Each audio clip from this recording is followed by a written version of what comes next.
Hey guys, it's Stephanie. This is from Table for Four, Family Conversation Podcast. I want to welcome to you with Sit Downs with Stephanie. How's everybody doing today? I have an amazing story with you today, and I want you guys to join us and join this conversation. First, I have the honor of chatting, especially on segments with Stephanie, with talking with some truly remarkable individuals from various backgrounds. So from artists, from educators, and beyond, my guests share their passions, their talents, and stories about how they've impacted their own lives and the lives of others. I mean, having these genuine conversations are an incredible opportunity for me to learn from one another, especially gaining insight and inspiration, especially experiences. But experience is another thing, and perspectives from these amazing people. And I'm thrilled to bring you these captivating stories. And I want to introduce you to one of my guests. Her name today is Tiana Roman. So with Tiana, I want to give you just a brief story about Tiana. Tiana is what I call a survivor, a stroke survivor. She's had two strokes, one in January of 2017, and she had one in June of 2019. Just like any normal day at work, you know how as business mommies, we always busy, always working. All of a sudden, she felt a sharp pain in her head. Now, with that, she had a sudden loss of vision in one of her eyes. You know, just like anybody else, we always thinking that it's a headache or it's a migraine or something like that, you know, rubbing our eyes, thinking it's something else, work-related, stress-related, whatever the case may be. But the other thing that made this situation very unique was she actually worked in a hospital. So for her to leave the hospital when you're able to get help, she went to go pick up her kids and not even realizing what was really the situation that happened. So it's just another case of idiopathic strokes. So we'll get into that, but I want to introduce you to Tiana. Hi, everybody. This is Tiana. How are you? Hi. How is everything today? Good. Can't complain. Thank you. Can't complain. Not yet. Not yet. Yeah. Not yet, right? It's still early. So I want to talk about a little bit, what is it to be a stroke survivor? If you can briefly tell the audience about your story, and then we take it from there. Yeah, it was like, you said it so eloquently. I was at work, a normal day at work in the hospital, had a sharp pain in my head, lost vision in my eye. I actually went to my doctor, who's a surgeon, and said, I can't see you. Like, my vision is blurry. He's like, what? I'm like, yeah, I probably got mascara in my eye or something, but I'm just not feeling well. And he was like, you don't want to go downstairs to the ER? And I was like, no, I'm fine. It's nothing. Went home. So I was working in Manhattan. I went home. I had just bought a home in Long Island. Took the LIRR, picked my daughter up at, she was in daycare, came home, picked up my other daughter, made dinner. And it wasn't until my husband came home and I had just finished cooking and was putting the food out that I dropped the plate.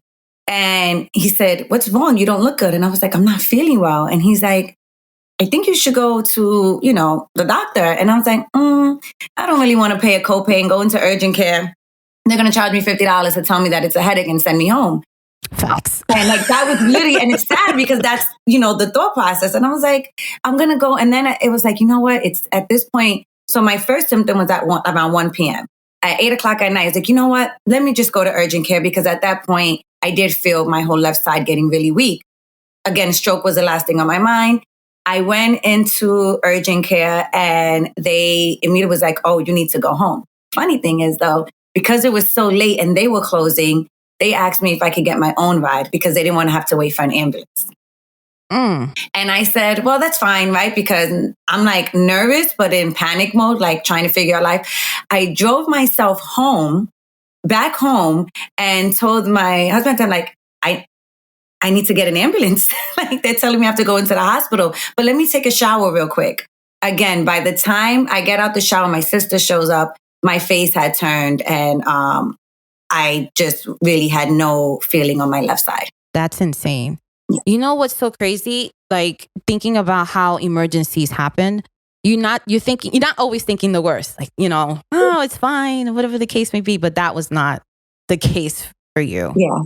Can you tell me a little bit more about your experience with, during and after the stroke? Just like realizing, not, trying to figure out, all the steps that came into it. Like, how did you, how was that whole situation? prior to the stroke, life is normal. I'm busy. During the stroke, I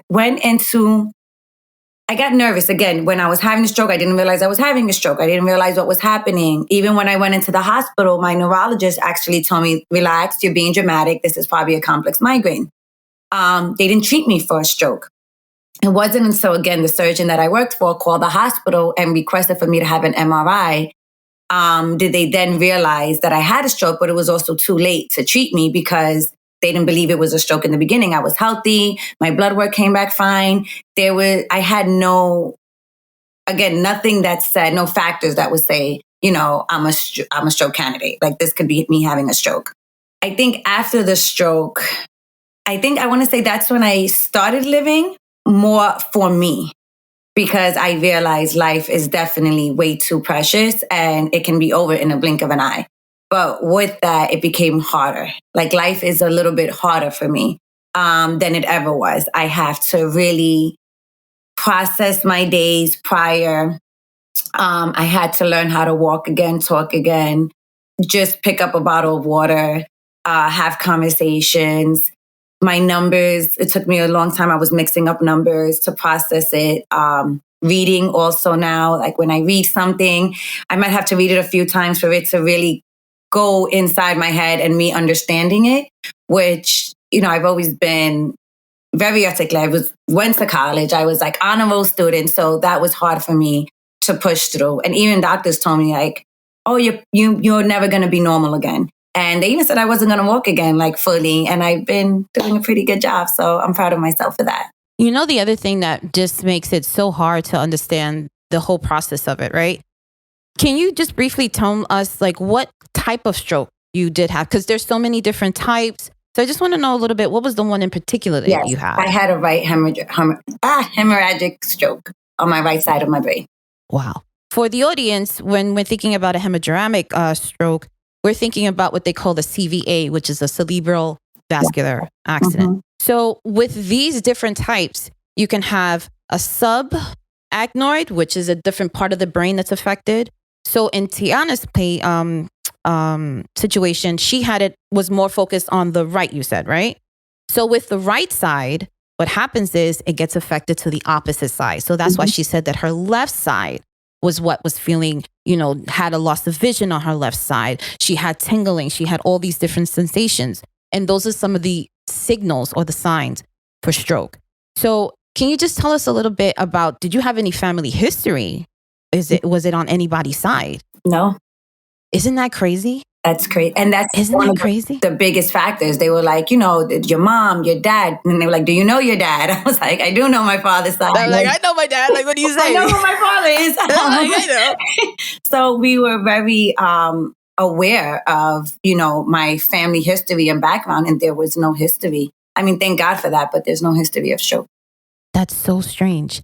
But now you were telling me that because of the stroke itself, that now you have been formally diagnosed with epilepsy as well. Yes. That's what you were explaining to me before. Yes. Can you just tell me a little bit about how is it now for you having these two different strokes and now being diagnosed with epilepsy? Frustrating. Girl. I think it's, girl. Yeah, it's so frustrating. And I think the more frustrating part that they don't have an answer, like 100% as to why or how this happened or how I can prevent it from happening again. So I want to say it's just been frustrating. Like I said, I live more, but it's more difficult. Everything I do takes a little bit more work.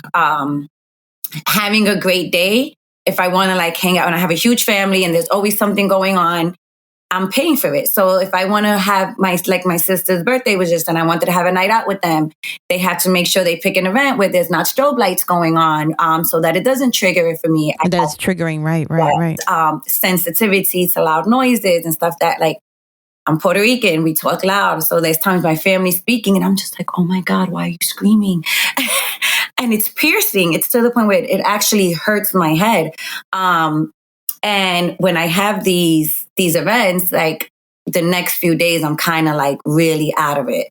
And it takes a toll. And I think the hardest part is explaining it to people, or like, is it that bad? Or, are you just being dramatic? Or are you using this as an excuse?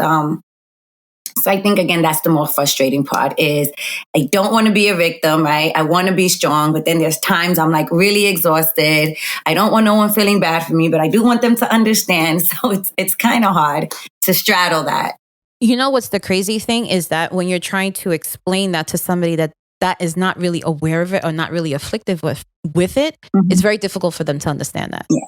For me, my son, he was formally diagnosed with epilepsy. So I have a big understanding of how it can be very frustrating not knowing where it came from, because we do not have family history of epilepsy on either side of the family. Just as you mentioned before, like there was no stroke. There was nothing in your part of the family to have any history of that. So that in itself is very frustrating. Then all of a sudden having all these things come into part. We have to restrict our activities. We can't do certain things, lights, stroke, anything, anything that you can think that's fun. Yeah, it's true. It's true. And you would think anything that you would think is fun, everything is restricted, from swimming to skiing to doing any of those things. Yes. So thinking about it, I don't know if you want to reveal your age. You don't have to. It's okay. No. You don't have to. I'm 36. I'm 36. So to have it so young and to have strokes, because strokes are really, they don't really distinguish between age, and epilepsy doesn't either. My son was formally diagnosed at the age of 9. And it's even been times where people have been diagnosed even younger than that. So just having that frustration, I hear you. Yeah. I hear you. It's real. And you know what it is? It's, I hear what you're saying. I'm going through it. And it is a daily struggle.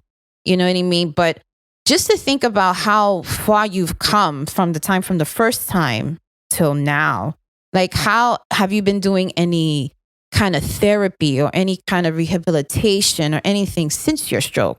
Or do you feel like you haven't been really restricted in a sense? So the first year and a half, I was doing aggressive occupational and physical therapy and speech. Then I thought, okay, I'm doing better. And I rushed to go back to work, which I think was also stress. I had my second stroke. And again, went back into occupational and physical therapy. Am I doing it now? No, I'm not consistent with it, which I don't recommend. So I don't want to be looked at as a poster child for this. But life, man, and it's sad to say, but life doesn't stop, right? And the reality is it's almost impossible for me to maintain a full-time job, go to therapy, be a full-time mom, and be present, right? Because now I'm so nervous about not being present for certain things that it's almost unacceptable if I don't show up for something, because I'm so afraid, what if that would be my last time? And it sucks to live like that, but that really is my reality now. You know, the other thing, just thinking about how frustrating it is to just trying not to, I'm trying to find the words, because you're a mom, right? You're a mom, right? We all can't really understand what it is when we have all these different responsibilities, right? Life does go on, and I've learned that the hard way, because regardless of whatever illness you have or affliction that you have, you are not your illness. And that's something that I've learned along the way, that yes, you've had a stroke and look how much you're thriving right now. But people still that never been affected by it really don't truly understand that. And that it's a hard thing for people to adjust to that and trying to like really understand. I'm like, yo, my man, I can't do this today. I'm not in the mood today. Like there's certain things you just can't accomplish. Yeah. And people sometimes are not very understanding of that. But you said that you've taken a lot of steps in rehabilitation, and from your recovery from then till now, do you see a big change? Do you see a big strive in that? Yes, I definitely do see a big change as far as physically, right?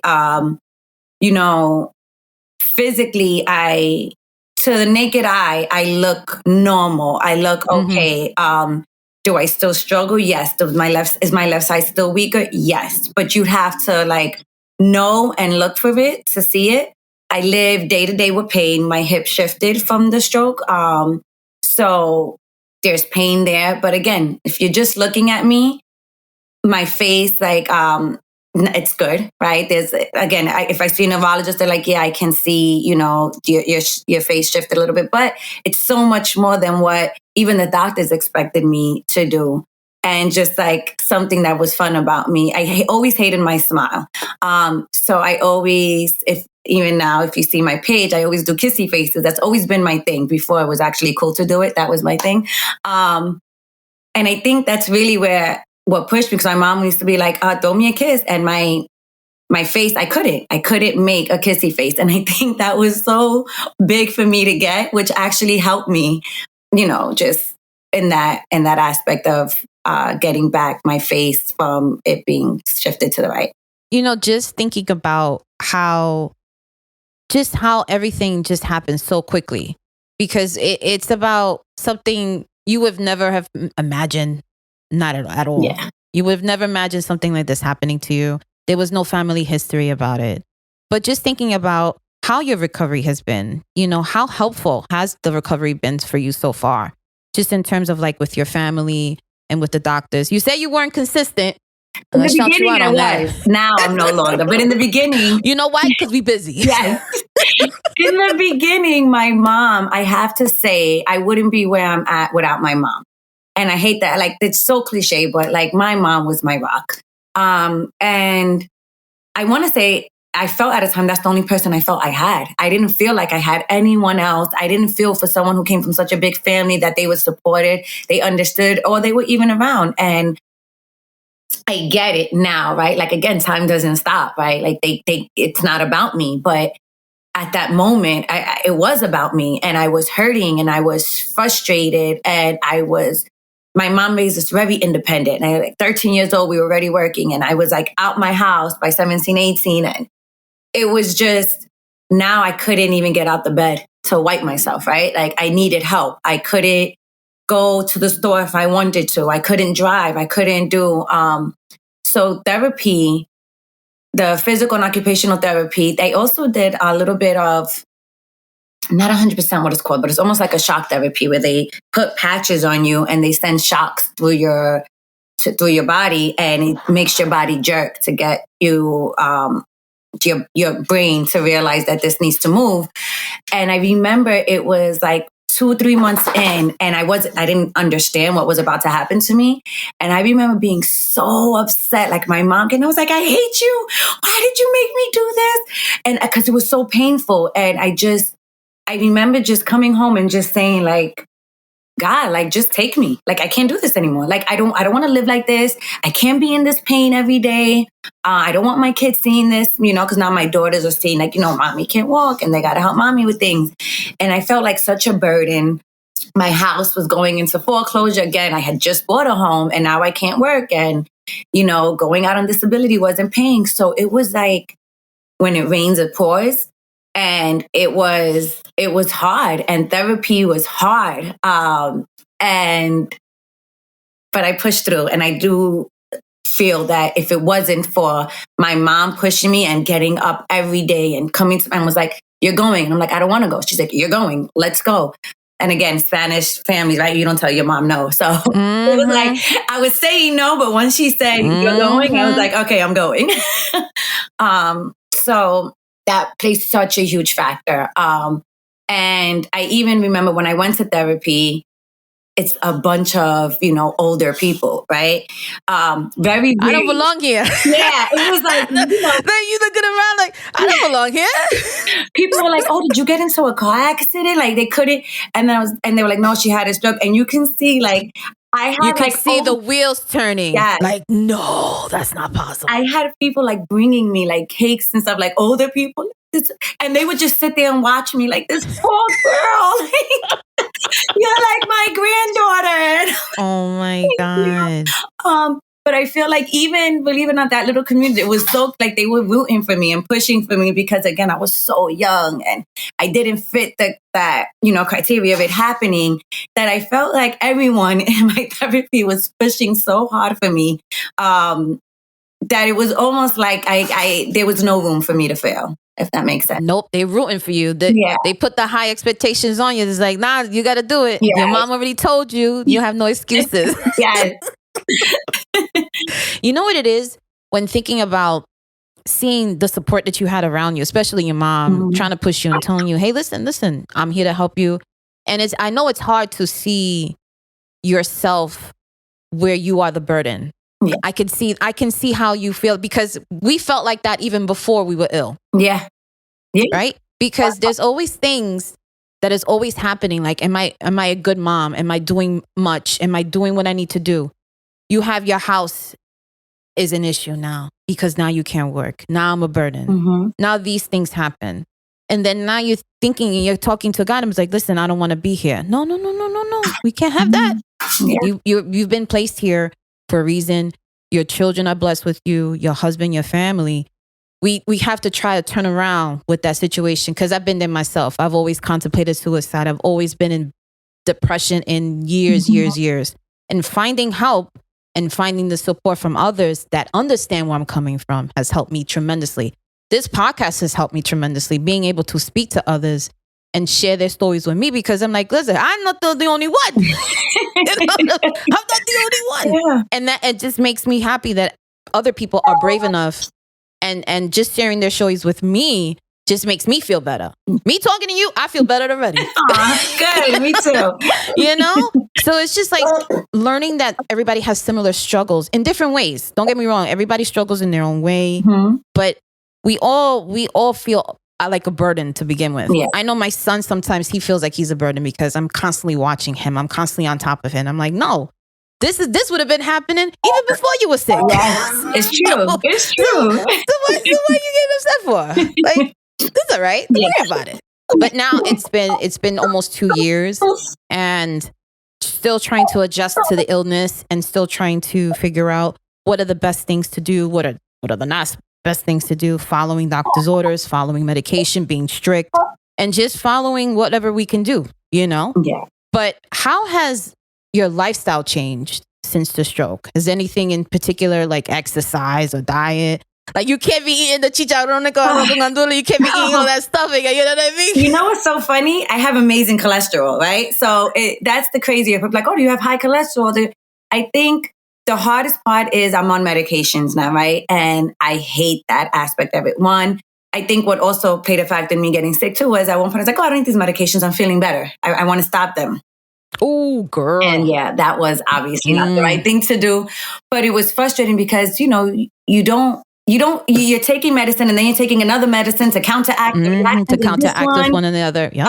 And you literally just don't feel the same. There's days where I'm super drowsy or I'm in a lot of pain. And now because I'm in a lot of pain, I got to take even more medicine, or now my stomach hurts from it. I had to go through about 3 or 4 different epileptic medications to see what actually works for me and what was working for me. And I think that's the hardest part, right? Like every morning, even now, I wake up to take my medicine and I just look at it. And at night, and I'm just like, this is my life. And also, this can't be good for me, right? Like, I'm 30. Like, what am I going to look like at 50 taking all these medications? Diet, as far as food, it's funny, my taste buds changed. So things that I used to love are disgusting to me. Things I never craved for, I'm like, oh my God, this is amazing. I had like a soda addiction. And I remember after my start trying drinking, I was like, why you guys keep giving me flat soda? And they're like, no, I'm like, this is flat. I don't want it. It's just my brain, whatever, just did not like soda anymore. I don't like caffeinated drinks anymore, which was hard for me because, again, I was iced tea, soda. I was craving nuts. I was craving cranberry juice. So it was just weird. Things that I never ate, I loved. Like, I was like, oh, let me try it. Oh, this tastes so good. And they're like, Tiana, you've never eaten that before. And I was like, I don't know, but it just tastes so good. And then, like I said, there was foods that, like, for some reason, like pizza, like, it irks me now. You put pizza in front of me, I'm just like, oh, please, no. Lead is enough for me because we can't eat meat on Friday. So, but soda, again, I used to drink a 2-liter at least a day. Now, don't put it in my sight. And that happened almost immediately. So that was strange with that. And exercises, I think sleeping is almost non-existent unless I'm able to take something to help me sleep. Anxiety is real. And I started having... Oh, it's real, girl. Like, anxiety is real. It creep up on you. And it sticks with you. And you don't even realize it's happening until you're like, white on rice. That's why am I so upset in my skin? Or I'm like, what's wrong with me? And what's going on? And again, those aren't things that maybe if I was having it, I didn't pay attention to, or I didn't have time to pay attention to. And then when you're home and can't walk and you can't breathe and you realize, I think I'm having an anxiety attack. Everything is heightened. Yeah. Everything is heightened at this point. Because you've never really noticed it. You've never taken the time to be quiet, to observe your surroundings. Now all of a sudden you've been limited to what you can do now. So now everything is like, you're looking around like, what am I supposed to do now? Mm-hmm. It's crazy. It's crazy. It is. And I think, again, it's just like figuring out my new norm and what that looks like. And for the first few years, I actually hid that I had a stroke. So I didn't want no one to see me. I was like, for the year and a half, like it was only my family that was allowed to my house. Really? I didn't want to go out. It wasn't something that I spoke on, right? Even on my social media, I didn't talk about it. It wasn't something that was like, oh, I'm a stroke survivor. I didn't know, to be honest. It wasn't until I think it was two or 3 months ago when you made the post for the 6th anniversary. Yes. And I was like, I didn't even know she had one. I was like, wait a minute. Yes. And that was actually my goal, right? Because I was embarrassed that I had one. I was frustrated. It was because this is something you can't control. It's just how I felt. You'd be embarrassed if your feet smell bad. If this is nothing to be embarrassed about. I was though. I was embarrassed, and I didn't want no one to see me. I didn't want no one to come to my house and see my face like this, so that I couldn't walk. I didn't want to have to explain my story. I didn't want to have people, when they see me, like, oh, poor girl. I didn't want that. I wanted to walk in a room and like, if I accomplished something, it was because I accomplished it. Not like, oh, she did so well for a stroke survivor, or she did, it was in my head. And it wasn't until about a year and a half ago, someone said something and I was like, oh yeah, stroke survivor. And he was like, can we do a live? I'm a stroke survivor. And it wasn't until having a conversation with him, and there was another girl on it, and I never felt so understood since I had my stroke. Look at that. Speaking to them, and they were like, yeah, this and this. There is a community for everybody. It was life-changing for me because I felt different, right? After my stroke, I felt frustrated. I felt mad at the world, but also I felt like I couldn't control my emotions and that something was wrong with me, right? Like I wake up on 100, right? Where before, we wake up on 10 and it escalates. Like, no, I wake up on 100. And I was like, I feel like I'm bipolar. Like I can snap in a second. And he's like, no, that's normal. And that's what happens. And let me explain to you what's going on in your brain. And I'm like, what? He's like, yeah. And look, you know what? Join this community. And then just speaking to people. And I was like, it's not just me. Like this is happening, or feeling like so tired and fatigued and in pain. And I'm like, am I being a drama queen? Like, why? And they're like, no, your brain is never going to be the same. And I'm like, you're right. But my brain is the same. They're like, no, it's not. And I'm like, okay, it's not. But it was just, they got me. And I was like, did anybody ever just watch the TV in silence on mute? And they're like, yes. And I was like, yes. Okay, I'm not crazy. No, I do that. Little things like that, again, I've never done. Or, again, my mood swings. When I'm mad, right? And I've been definitely learning how to control that. But in the beginning, like when I say no filter, there was no filter. I said exactly how I felt. Certain things just bothered me to a point where I couldn't control my emotion. Something like so simple. If I actually started hysterical crying. I remember asking to get a snap on. I was actually in the hospital. I had to go back in the hospital. Again, the epilepsy and the stroke has landed me in the hospital a few times. And I remember my sister and brother-in-law coming, and I had asked for a Snap-on. They were like, oh, they didn't have. And I was like, what? And I just started hysterical crying. And I was like, why don't you have a Snap-on? I can drink. Give this to me. And my brother-in-law looking like, is she serious? Like, what's happening? Like, he thought I was like pulling a prank. And I was really upset. And I couldn't control my emotion. And I remember saying, like, I think I'm bipolar now. Like, I was so afraid that I became like a schizo or something. And there's nothing wrong with anyone who has these issues. But I felt that's what was happening to me. And they were like, no, your brain needs time. And the part of your brain is your emotions that was affected and your reactions to things. But I was so afraid now because I'm like, oh, I have a stroke now. I probably have this and I have this and I have that. And I then I started diagnosing myself with everything. It was just a lot. It was a lot. Too, it's like we didn't realize, when thinking about this whole process, that anything that affects the brain, we have to give it time to heal. The only thing that I can think of that can heal on its own is really the liver. The liver is really the only organ in the body that can regenerate itself, even if it's after injury, if things of that matter. The brain is a whole completely complex organ. Yeah. Girl, that thing needs time. Any type of injury, it needs time. So when people saying that some of the electric shock therapy that you had before, what it's supposed to do, it's supposed to activate and fire the neurons in the body. So what happens, it's supposed to reactivate the body and say, hey, there's something going on here. So those are the type of different therapies that they use. But a lot of things when we associate with epilepsy and with stroke, epilepsy is really about misfiring, a lot of overloading of electricity activity in the brain. So stroke, it's so crazy because when you think about it, it's really, in most cases, when we think of stroke, when I think of stroke, the first thing I think is blood clots, right? So usually that really blocks the blood flow to the brain.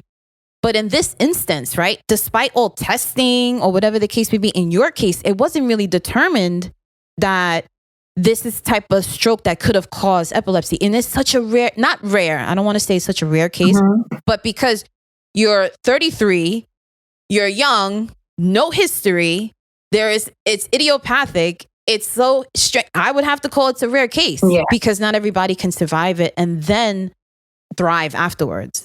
Even with habilitation and things of that matter, your emotions, everything that comes into counterpart, you have to give yourself a pat on the back because it's so difficult for recovery, being busy, being a mom, still trying to live life and still trying to be active in a sense. But you're striving in that way that's like, okay, it's hard. This sucks. but it sucks. I'm not gonna lie. I'm not gonna sugarcoat it because you know why? Because having my youngest being diagnosed with epilepsy, I'm not gonna sugarcoat it for nobody. I live on the edge. I live in fear every day. For him to go back to school, that was a step that I had to get through. From him not waking up, from him not being able to do these things, I lived in fear, and I still live in fear. My fear is not at 100. I'm at 70, 80. So I could just imagine how you're living. Yeah. And you're at 100 all the time because the brain needs to rewire. Yeah. It needs time. And, and for me, it's like, have you seen a change in your relationship with your family and friends ever since you've been affected with this stroke? Like, have you seen a difference? Do they treat you like, oh, she needs, she got to treat her differently? It's like, don't treat me different. So yes and no. I think again, I have 12 brothers and sisters, right? There's a lot of to unpack there, right? Like there's drama on a daily basis. So I think in the beginning, I remember after my second stroke, my brother, we think committed suicide. And I remember the whole family getting together and we were at the funeral and I just started crying. I was like, I don't want you guys to show up to my funeral because I've been going through this and you guys haven't been here for me. And now we're all here at his funeral and he's dead and this is going to be me. And I remember so upset with my family. And them just being like, we didn't know that you needed us. Like you were cutting us off, that we felt that that's what was best for you. But I also think it made me stronger because I always wanted to be there and please, to the point where now I'm okay with saying no. Before I didn't know how to say no to my family. Like I needed to show up for all my nieces and nephews. I needed to be at every event. I needed to be present. I needed to just know that they know I got them. But I didn't feel that way. And I was very vocal to them after the fact, right? Like that's how I felt. But I think I had to realize I needed to learn how to put me first and know when to say, I can't, I'm tired, I can't do this. And it worked. And, listen, there was parts where I was able to use my sickness as good. Like, listen, that's hard, I had a stroke, you guys got to give me some. God, let me be. You got to let me be. Let me be. And it's funny because my sister just happened on Saturday. Literally conversation just happened this Saturday. It was my sister's birthday during the week and she was going out this Saturday. And my other sister called me and she's like, oh, are you going for Tiffany's thing? And I was like, I don't know. She's like, yeah, Tiffany told me that it depends how you wake up. And I was like, oh, is that a thing? Like, is that an excuse we can have now, depending on how we wake up? And I just laughed. And I think even after she said it, because I know my sister so well, I think she almost caught herself like, well, maybe a thing for you, right? And I laughed and I was like, well, I got my pass to get out of it for today, so don't use me as your excuse. But it was literally, her response was, oh, you can decide how you wake up in the day. And I'm like, yes, because there's some days where I have every intention of doing something and then I wake up and I'm like, not going to happen. It's not going to happen today. Either the pain is real, my mental is not there. And like I said, there's days I wake up on 100. I wake up angry and I'm like, oh, this is a day that I'm learning, right? Because it didn't happen overnight. Learning, oh, this is a day you probably should just stay in bed and like make the next day. Or, again, the pain comes some days where it's really worse. And I don't think anyone really gets that part of the pain that comes in. And about a week or two ago, I went to pick up and I couldn't, my hand again, I was in so much pain on my side. And I'm like, I can't. And I was nervous because I couldn't pick up a piece of paper. And I was like, no, let me start doing my therapy again. And I have my stress balls and going into exercising it and doing like moving marbles from here to there to just make sure that, the side of my brain knows to stay active and to keep using it so that it doesn't get stiff. I guess the other question I really want to ask is, are there any activities or hobbies that you used to enjoy, and you've been unable to do it since the stroke? Because I know there could be so many things, we young, like we want to do stuff, but is there anything that, activities or hobbies that you used to enjoy that has been, kind of reading restricted for you? I've always had my Kindle. People laugh like I had a library. Reading just isn't the same for me because it takes longer for me to process it, right? And it's good for me to do it, but I get so frustrated. Like I'll be 5 pages and I'm like, what did I just read? Because nothing is sticking. So the way I used to love reading, unfortunately, I don't anymore. I went skiing for the first time this year and I hadn't done that for 6 years. And I was someone who went skiing since I was young. At 2 3 years old, I would go skiing every year. And I did it for the first time and it was a success. But again, I think that was a time my brain went on overload. So it was like, took my daughter skiing and I'm trying to tell them like, don't move, but I couldn't, like my brain just couldn't figure out everything and just standing there and I just like fell. And people was like, what happened? And I was like, I don't know what happened. It just like, I think I was trying to like do too much. So I think my brain itself, I have to focus on one thing at a time. So reading is my biggest hobby. Bowling. I used to bowl. I was on a league. I can't do that. Again, I've done it since my stroke, but I can't join the league. It hurts. I'll bowl. And again, that's something I'm paying for about 2 weeks after that, if I do it. So any like extraneous activities is just not fun for me anymore. It's, I hate to say it, it's okay. It's all right. You know what it is too? Just thinking about how it is that we are trying to move things in a normal process, right? We're trying to just do things normally. And sometimes we can't do that. Yeah. Sometimes we can't do that. And there's nothing wrong with you. There's nothing wrong with you. That's what I want to say. If you can't do it, you can't do that. There's nothing wrong with you. You know what I mean? Because people have a tendency to say, oh, you can't do certain things. Well, my body is at a capacity that I cannot do certain things and I cannot be blamed for that. But I just want to know what kind of advice would you give to somebody, who's recently experienced a stroke or who's caring for somebody that is a stroke survivor in terms of like family? Like, I know that must have been a lot for your family, but they came through. Mm-hmm. But what advice would you give? Patience with yourself, patience with the person you're taking care of. And I think that's the number one thing. And don't rush it because I feel like I couldn't see the end goal, right? And to me, like, okay, I've been going to therapy for a week. I should be better, right? Why am I not seeing this change? And it takes time. So I think for the stroke survivor, not victim, for the stroke survivor, understand the process have faith in the process and don't go 100% by what the doctors say. Because again, according to the doctors, I wouldn't be where I'm at now. They couldn't believe it. And even after my second stroke, it was like, oh, she's done, right? Like she can't do her daily activities. And I feel like not only have I had a promotion in my job and just I'm doing things that I was told I couldn't. So don't leave everything up to the doctors because it can only go so far. Their science only goes so far.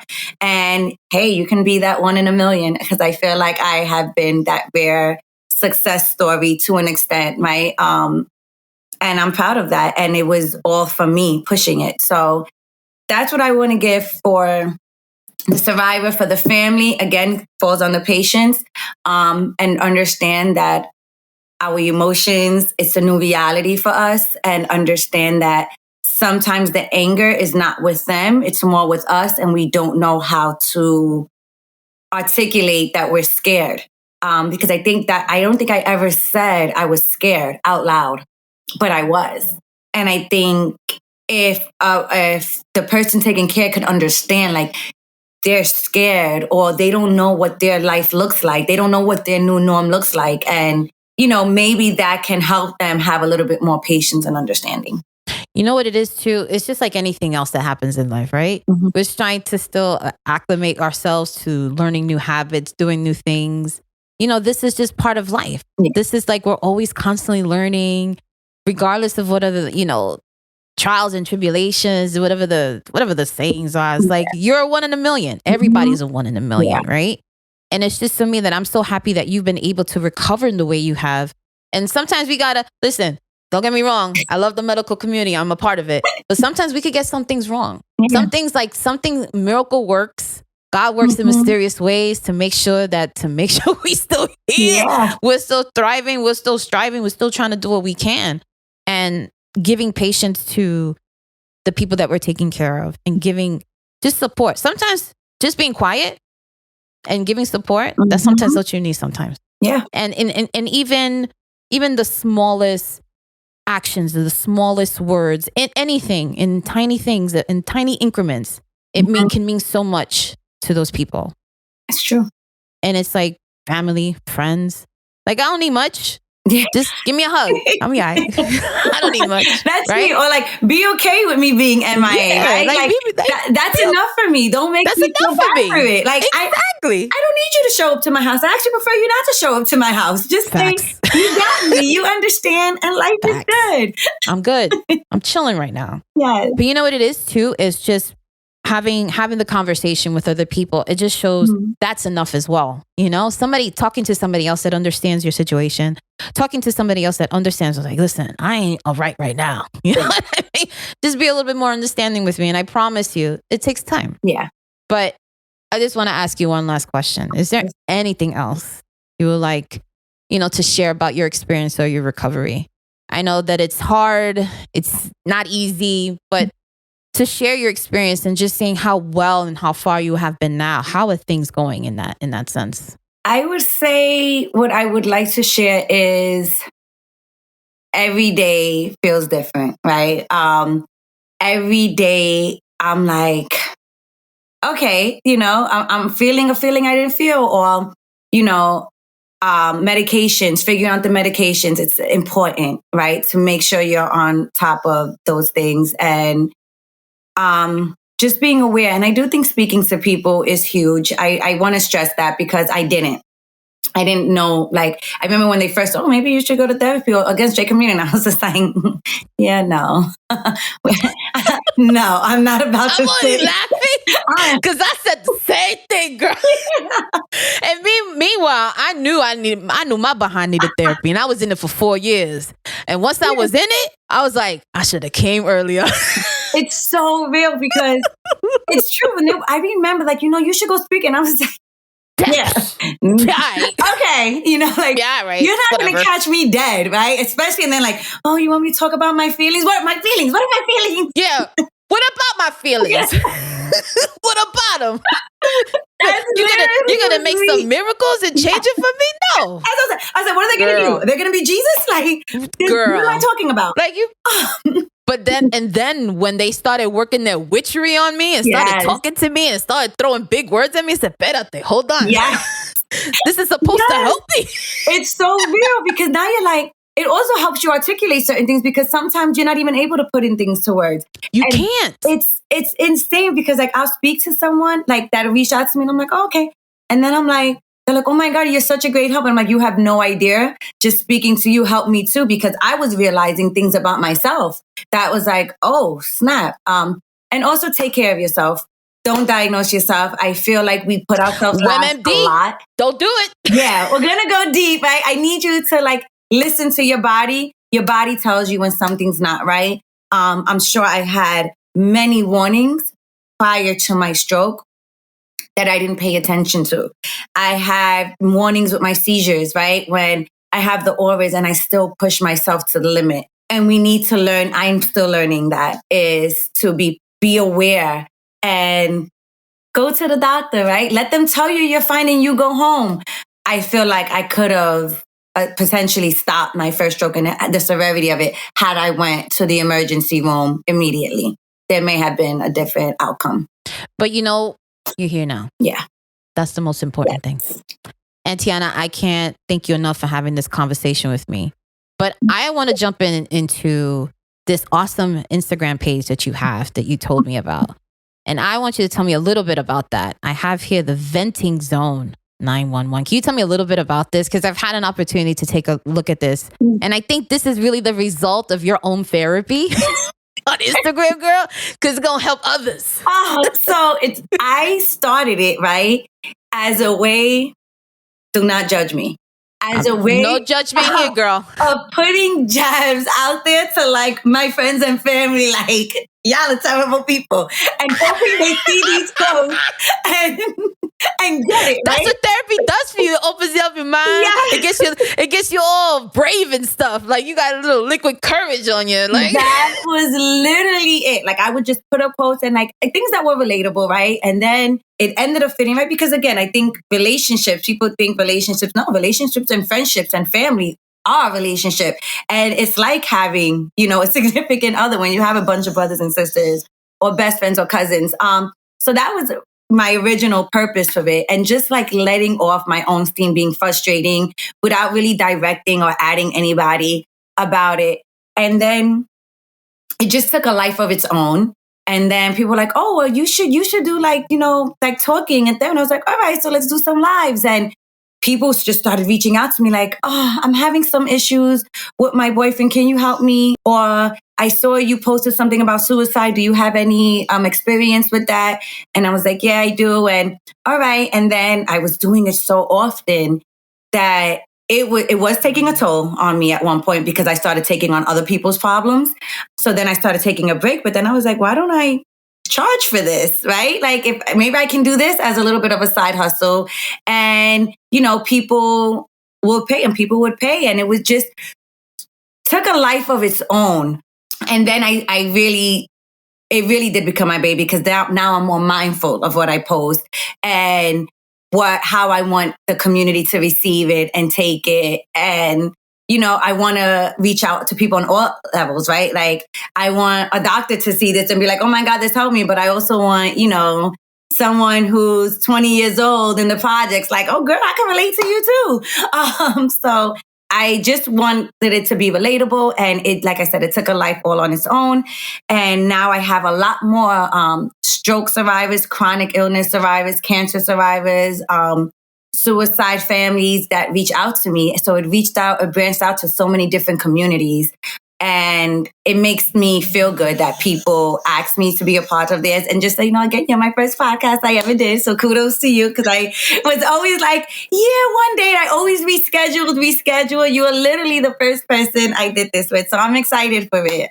Yay! Yes, yay! This is so exciting. You know what it is too? It's being able to share the stories that need to be heard. Yeah. That's really my purpose, really, because now this is your passion project now. Yes. You're able to do the same thing and help others recover from the same illnesses that you have. Having this opportunity, having that platform you've only made things better for yourself. You know, I know in the beginning we get overwhelmed because everybody wants to help us. We want to help everybody. We want to be a people pleaser. No.